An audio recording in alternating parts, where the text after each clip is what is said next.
Welcome back to Physics 142 Online.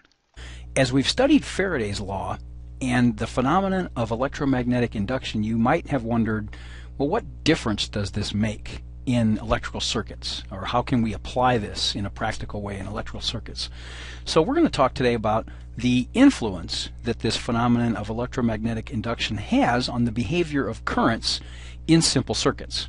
So the point that's really important to realize is that anytime an electric current flows in a circuit where there's a closed circuit loop, the magnetic field it produces will create a magnetic flux through the circuit loop.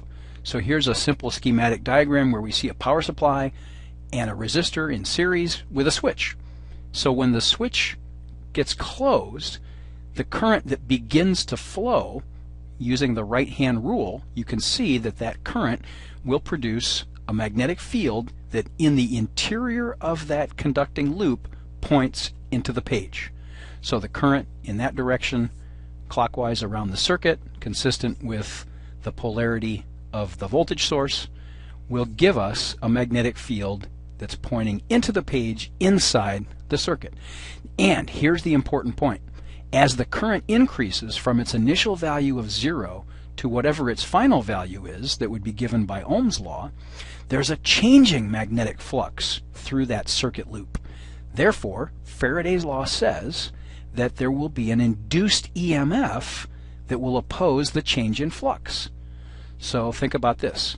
If the magnetic field is pointing into the page and it's increasing, then there will be an induced B pointing out of the page that opposes the change in flux. And that means there will be an induced current in this loop in the counterclockwise direction that opposes the current that's changing from 0 to its final value. So we call this kind of an EMF in a circuit a back EMF because it opposes the change in the original current that was in the circuit. So practically, what this means is in any circuit, no matter how simple like this, there will always be an opposition to the change in the original current flow. If we close the switch at time t equals 0, the current will begin to build up, but it won't reach its final value instantaneously because of the back EMF that generates an opposing current.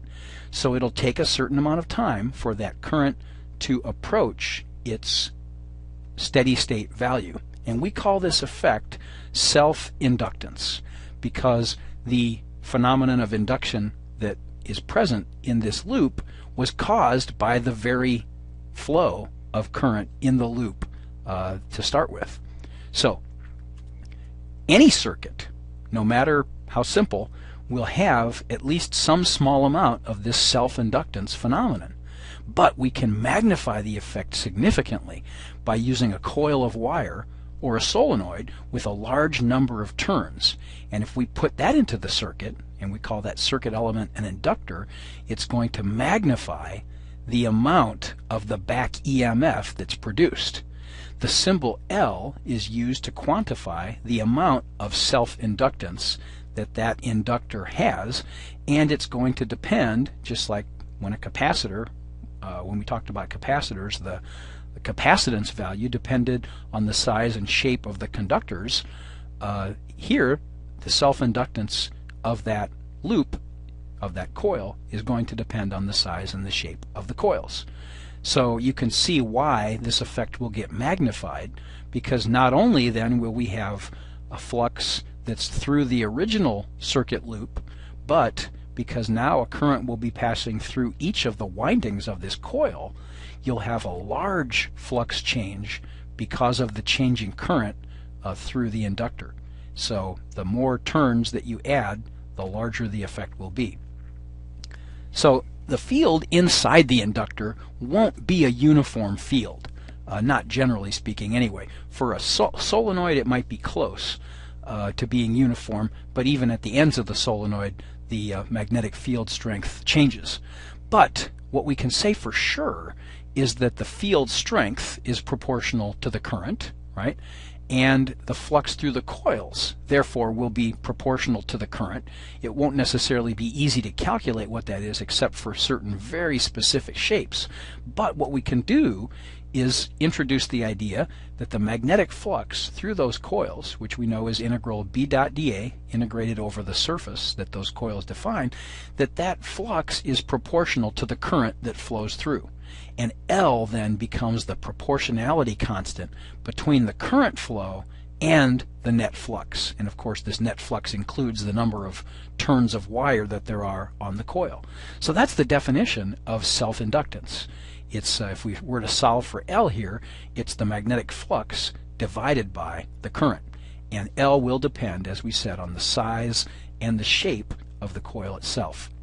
The units of L, if we were to solve for L here, we could find out what its fundamental units would be, but we define the units for self-inductance as the Henry in honor of Joseph Henry, who was a great American scientist in the 19th century and was a contemporary of Michael Faraday's. So the back EMF, this induced EMF that happens in the circuit because of the presence of the inductor, we can figure out what that is by just going back to Faraday's law. Alright, so E, the EMF, is minus the time rate of change of flux, and now with our expression for flux defined as L times I, we just take the derivative of that. L is a constant, so it's just minus L di dt. And we see that this induced EMF caused by an inductor, by current flowing through, changing as it flows through an inductor, is equal to minus L times the rate of change of the current. Now, one last thing that we can easily quantify, and if you think about the operation of an inductor, if what I've said is true, the back EMF that happens when the current flowing through the inductor changes, that always tries to maintain the original current flow. It opposes the change, and by opposing the change, it's acting to try to keep the current flowing at its original rate. And that requires energy. So where does the energy come from? The energy is stored in the inductor, and we're going to now quantify what that is. So all we have to do is use our expression for this back EMF that the inductor produces, and remember that the definition of power is I times the voltage, in this case provided by this back EMF. So the power that is supplied by the inductor is equal to I times E.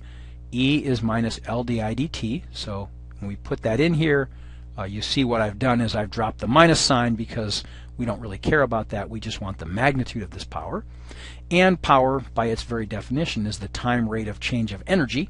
So if we use U to symbolize the energy that's being stored in the inductor, we can solve for du and find that it's equal to L times I times di. And it's kind of a strange looking expression, but what it tells us is that when the current changes by a tiny amount di, the energy that is required, or the energy that is stored in the process of that changing current, is equal to the inductance times the current value at that point times the change in the current. And in order for us to figure out what the energy storage is in total, we can integrate both sides of this equation. So we, on the right hand side, will be integrating from the initial current of 0 before the switch is closed to the final current that flows through the inductor when it reaches its steady state value.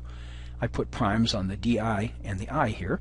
And then the left hand side, that means we're just adding up the sum of all of the energy that gets stored in the process of this current beginning to flow through the inductor. So it's an easy integral to do. You see we get I squared over 2, and when the smoke clears and we solve for the total energy storage, we get 1/2 times the self-inductance times the current squared.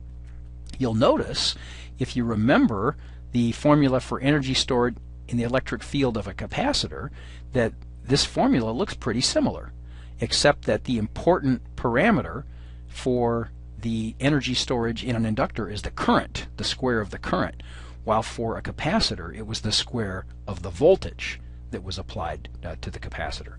So the proportionality constant for an inductor is the self-inductance, for a capacitor it's the capacitance, but there's a striking similarity between those two equations.